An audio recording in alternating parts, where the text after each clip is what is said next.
everyone. So, for today's video, samahan niyo ako pumunta sa my school ko dati.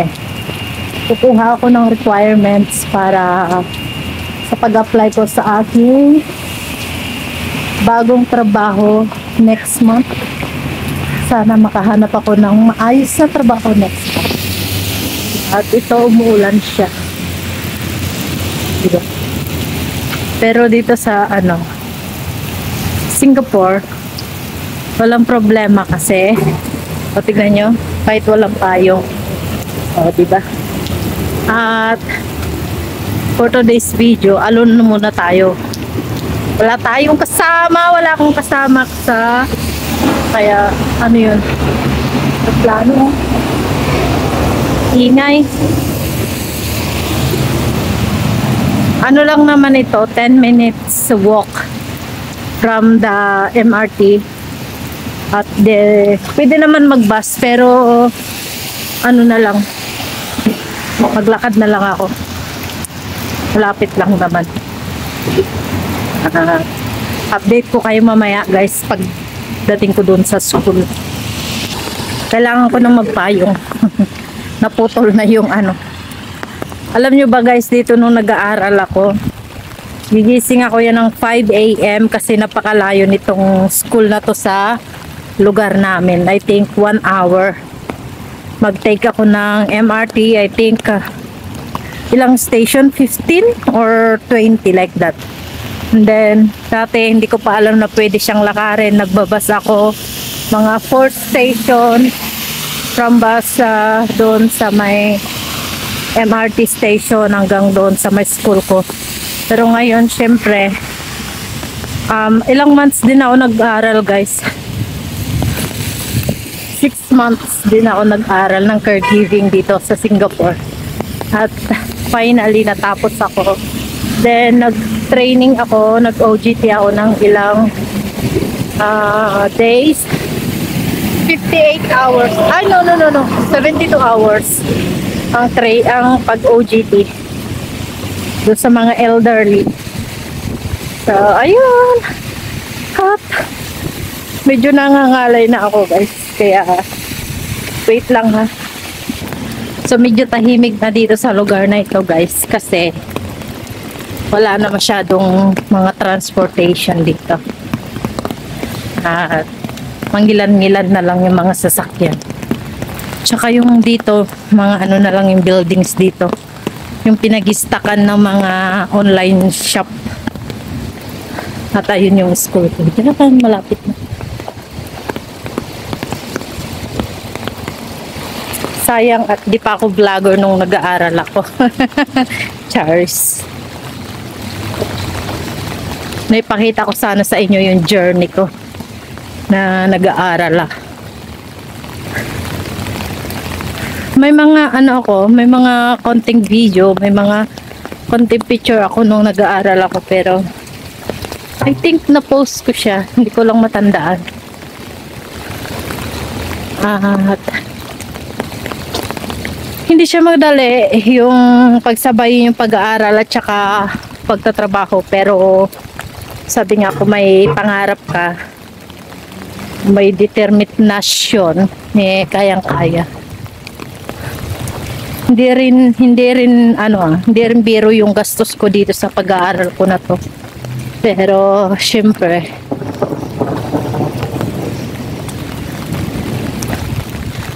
gusto kong makakuha ng experience at magkaroon ng knowledge how to taking care elderly and infant. That's why I studied caregiver.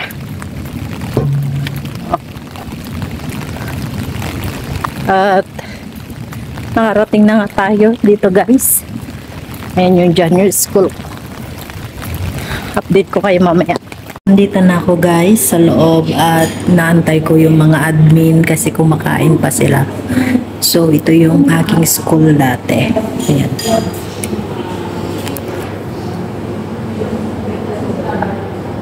Ayan. Ames International School. Ayan. Ayan siya. At dito yung room ko dati. Yan yung room ko dati. Dito room ng mga computer. Meron din silang culinary dito. Meron din yung mga yung baking. Tapos nursing aid. At nursing aid yung course ko. At ayun, kahit pa paano natapos tayo. Yan, mahina lang yung boses ko guys kasi may mga nagli-lecture. May mga pasok sila. Diba? At antay na lang natin. Then, sana magkaroon tayo ng magandang balita about sa aking certificate sa OJT. So, dito guys, pwede ka rin makabili ng mga foods. At, ano to? Ayan yung mga foods dito kapag, kasi ako dati, nung nag-aaral ako dito, nagbabaon ako. Kasi nga, medyo may kamahalan na yung paninda dito kapag dito ka pa bumili. Siyempre, may patong na. At ito yung mga foods nila dito. Yung mga simple foods. Ayun. Yan. Mga noodles. Ayan. Mga cup noodles. Tsaka, ditong, pag kumuha ka ng hot water, cold water, may bayad $1. Ito yung mga IDs. Yan. At waiting lang tayo dito guys. Ay, basa yung loob ng sapatos ko. Dahil nga naglakad ako at pumasok yung tubig sa loob. Outfit check tayo. Outfit check.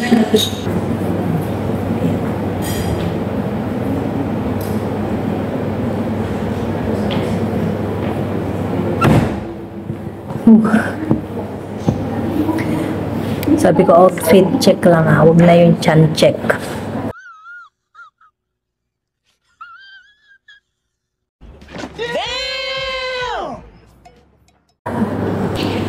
Dito guys, kapag nag-aaral ka, di ba mayroon kang 6 months na ang tawag dito? Nursing.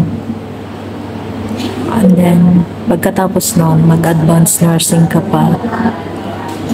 Kaya, ayun, medyo matagal-tagal din mag-aral dito. Pero, okay lang naman. Pag natapos mo tignan nyo, nagbabalat yung mukha ko. Saan nga tayo? Sabi ko pag natapos mo okay naman siya. At ayun na nga, I'm still here, waiting. Ayun. I think more than 30 minutes na akong waiting dito. Ang school na to.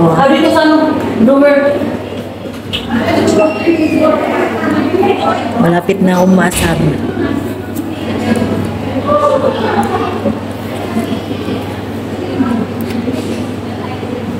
Kapag mabilis.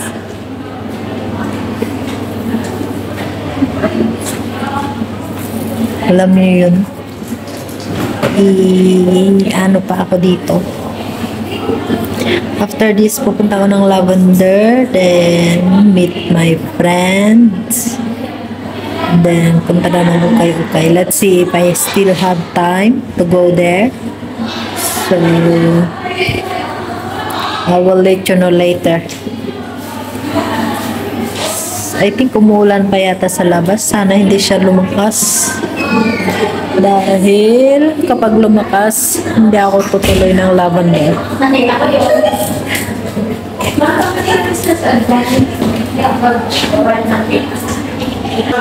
So, ayan na nga, guys. Ay. Sa'yo daw, Ma'am Vilma, sabi niya.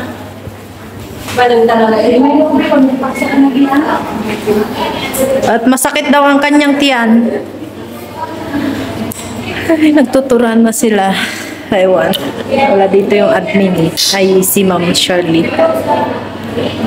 At ayun, natapos na ako doon. Nakapagtali na ako ng buhok.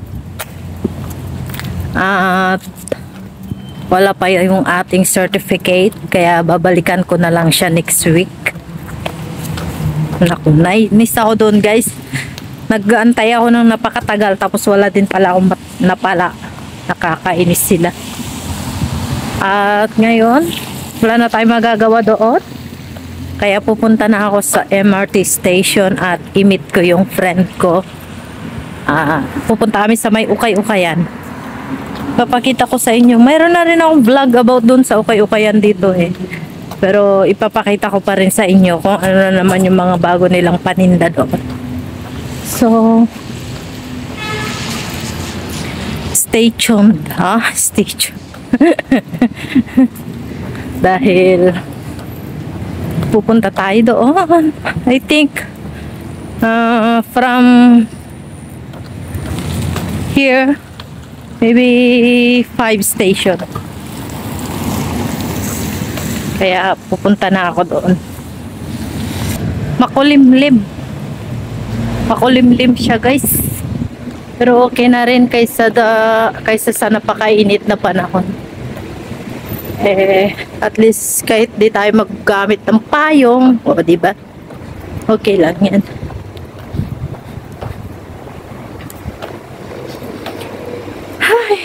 Sige na guys, mamaya update ko kayo ulit pag na-meet ko na yung friend ko.